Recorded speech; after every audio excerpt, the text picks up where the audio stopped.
Okay. Show me. Hi there guys, welcome back to the Dutch SC channel. Thank you very much for tuning in. And this here is a motor. Yeah, it's a T-motor Pacer P2207.5 motor, and it is a 1950 kV. So in this video I'm gonna review this here motor. I've been using these motors for a month or so, maybe a little more. At least 100 flights, so by now I definitely know what the characteristics of these motors are. So let me show you these motors up close and compare them to some other motors. Then we'll go out to the field and fly these motors. I'll do 2 flights. One pedal to the metal flight, basically, to see what the absolute maximum power these motors can provide is. And then a duration flight, with, don't worry, it won't be too long. Yeah, more on that in a second. Let's take a close look at these motors. So, how did you actually like my turntable setup a minute ago?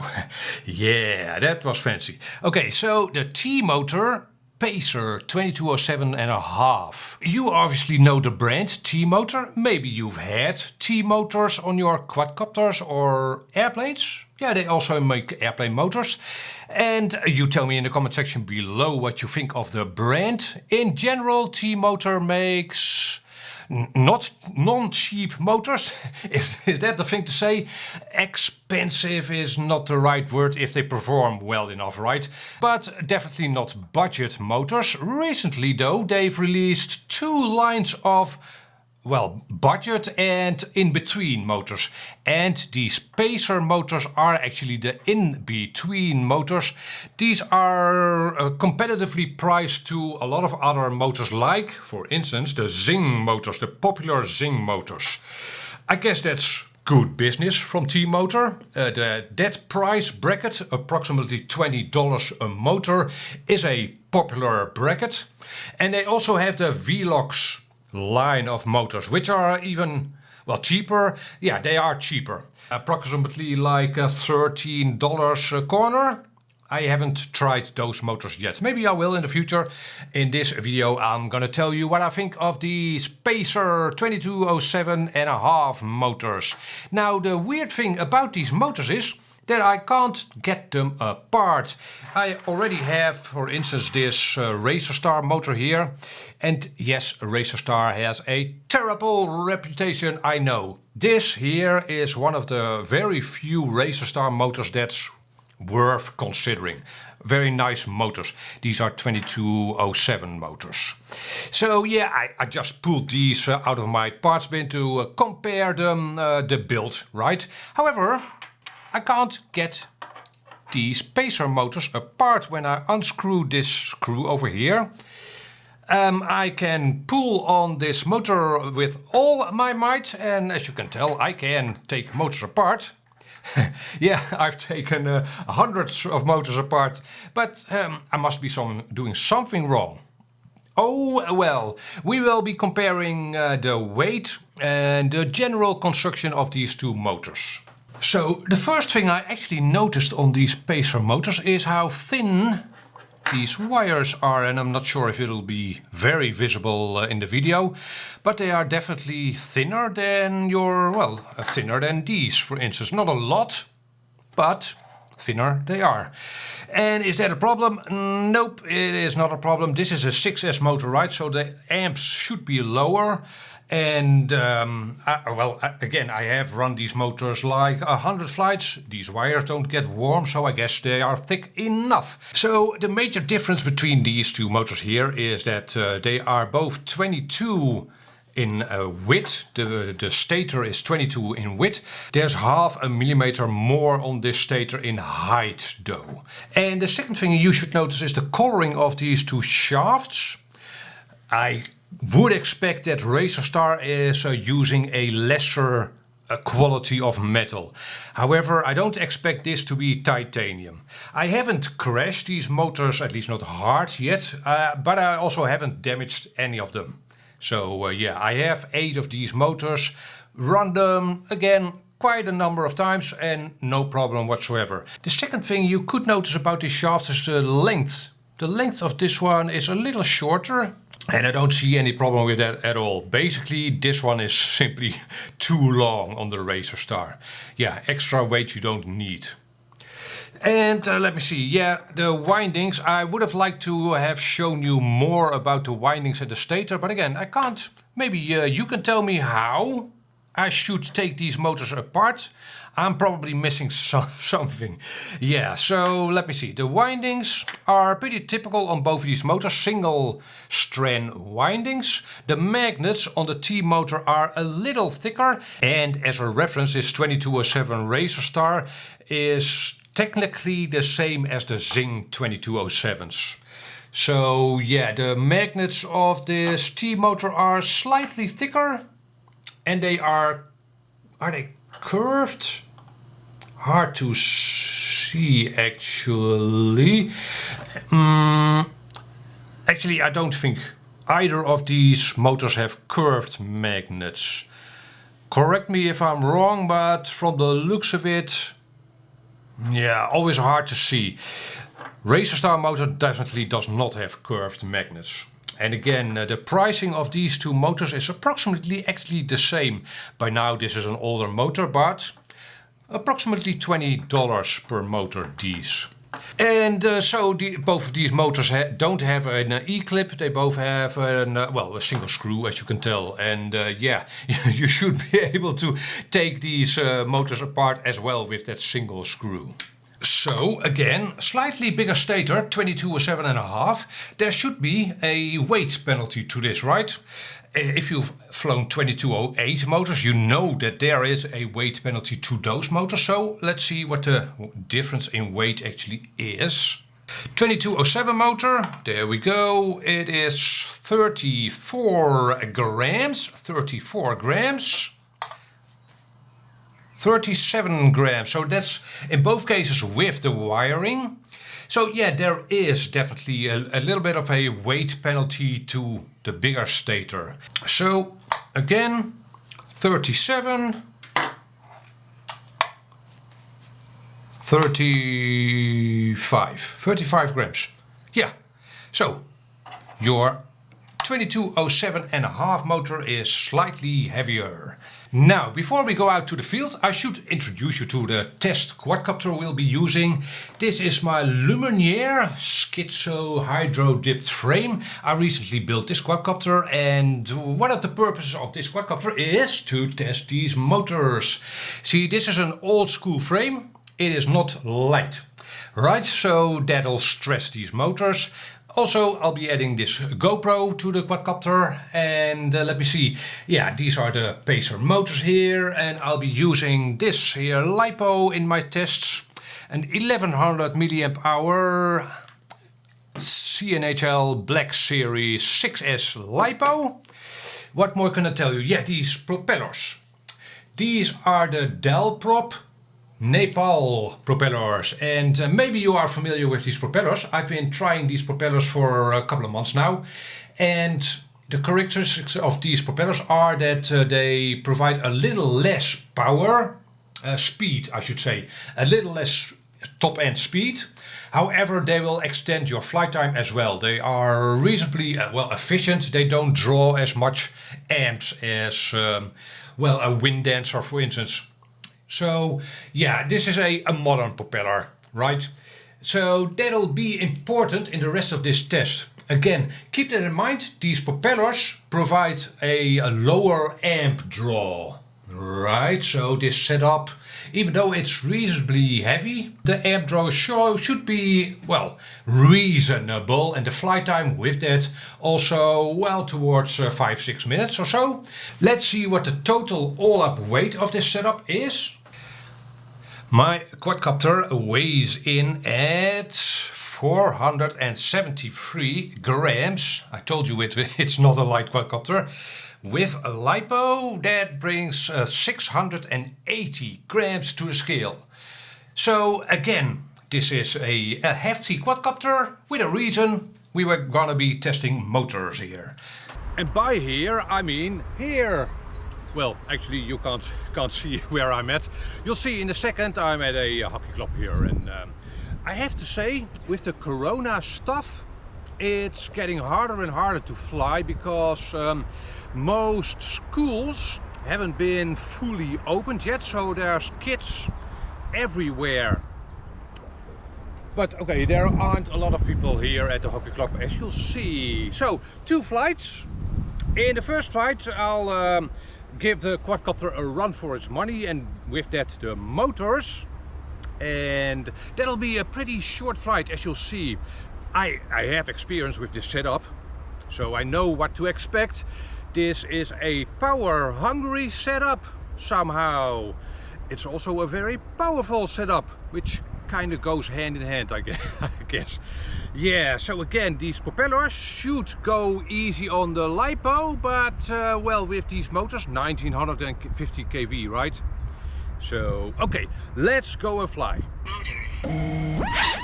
And there we go, we are up and away. Now, what I need you to pay attention to is the amp draw at the bottom left. Obviously also the voltage, even though that will be more a LiPo test review, I guess. But yeah, especially the amp draw in, for instance, a punch like this. And if at any moment in this flight you feel like the amp draw is high, then yes, you are indeed correct. Again, this is a power hungry setup, also very powerful. Okay, so let me give you some feedback on the power curve of these motors. Again, pretty high kV for a 6S motor, 1950 kV. So what you would expect, especially if it were budget motors, is the power delivery in the two first thirds, or in the first 60% of your stick movement, to be great. That's a common characteristic of a high kV motor, right? They have a lot of get up and go at lower throttle positions, which is true for this motor. Definitely a lot of get up and go, and it'll be hard for you to judge, but just take my word for it. This quadcopter accelerates like a bomb. Really, really nice. It's actually addictive to fly this quadcopter because of that. Now, a lesser motor will then struggle at the last part of your throttle movement, or basically die down. You'll be adding more throttle, and you don't really see much of anything change in your flight envelope. With these motors, well, first of all, the amp draw will be significantly higher, but you definitely see an effect of the last 30% of your throttle movement. You also will see low battery pop up almost instantly in the flight. So yeah, I'm 2.5 minutes in, and I'm at 22 volts. So I'm gonna fly the quadcopter until I see 21 volts in hover. And yeah, this flight here isn't all that interesting, because I'm well, concentrating on my narration, of course. But I have definitely pulled some amps in this flight. Let's do some power loops. Why don't we? To kill off this battery. Hard day. As you can tell, very floaty, and I'm very high. Oops, more people on the field. Yeah, I definitely have to be careful.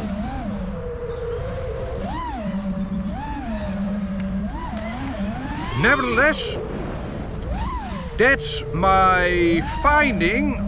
That's my findings on these motors. They don't die out in the last like quarter or 30% of your throttle movement, which is a common characteristic of high kV motors, especially if they are budget motors. Not so much with these.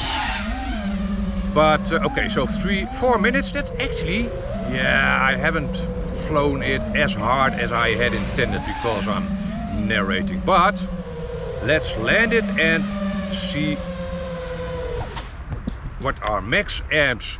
See, 77 amps, that is high. 6S quadcopter, and again these propellers, these Nepal propellers, generally keep the amps very low. Even on, for instance, my Catalyst Machine Works Bang God, which is heavier, I see lower amp draws with the same action camera. So 77 amps. Okay, let's do a second flight. Alright, second flight, here we go, we are up and away again. So, just for the record, with this quadcopter I generally am happy to hit 3 minutes on an aggressive flight. So the 4 minutes I just had with this quadcopter on an aggressive flight is well, more than should be expected with a quadcopter with these motors, especially, well, more on that in a second. See, I'm gonna tell you what kind of quadcopter I think these motors would work well on. And it also means that they, yeah, this is an addictive setup, but also too power hungry. Now, I'm not worried about, for instance, the electronics in this quadcopter at all.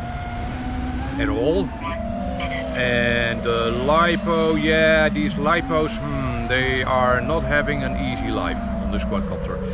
But well, I'm testing these LiPos, so that's fine. But the flight time really is lower than it should be. But again, more on that in my wrap up in a minute. Let's, yeah, this is probably a pretty boring flight here. Again. Yeah. I'm trying to do a cinematic flight, is that it? Well, a sightseeing flight, I guess, and see what the maximum flight time would be with a setup like this, without going as far as to just hover it. I am expecting like 5 minutes. 2 minutes. And that was a 2-minute mark. As you can tell, on that field over there, there are a lot of people. I had intended to fly over there, but as you can see, I'm actually over here. Yeah, a couple of people here, but manageable, the risk.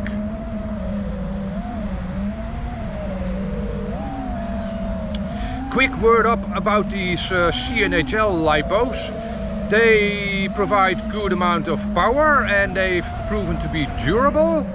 However, and that's also a characteristic of this quadcopter, I guess, but the voltage tapers off at the end very fast, faster than I'm used to. So when I let the voltage drop below 21 volts, which is my go and land timer, if you will, 3 minutes. below 21 volts the voltage drops very, very quickly. So again, if I'd fly out further and then wait for the 21 volts to kick in, then I'd be kinda too late. On my way back, the LiPo would, well, not die, but quickly deteriorate. So that's a, yeah, they do provide the amount of power I'm used to.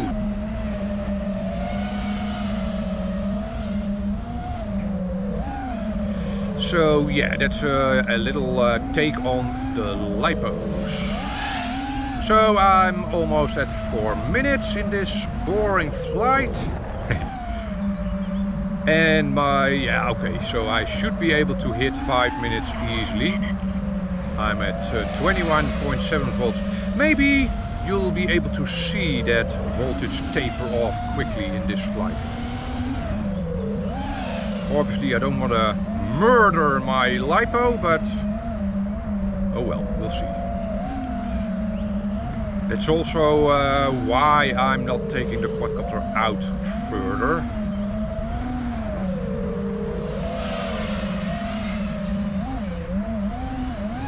Yeah, if I'd throw in a mild punch.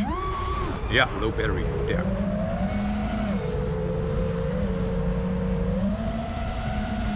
And let me see, yeah, one more thing you should keep an eye on again is the amperage.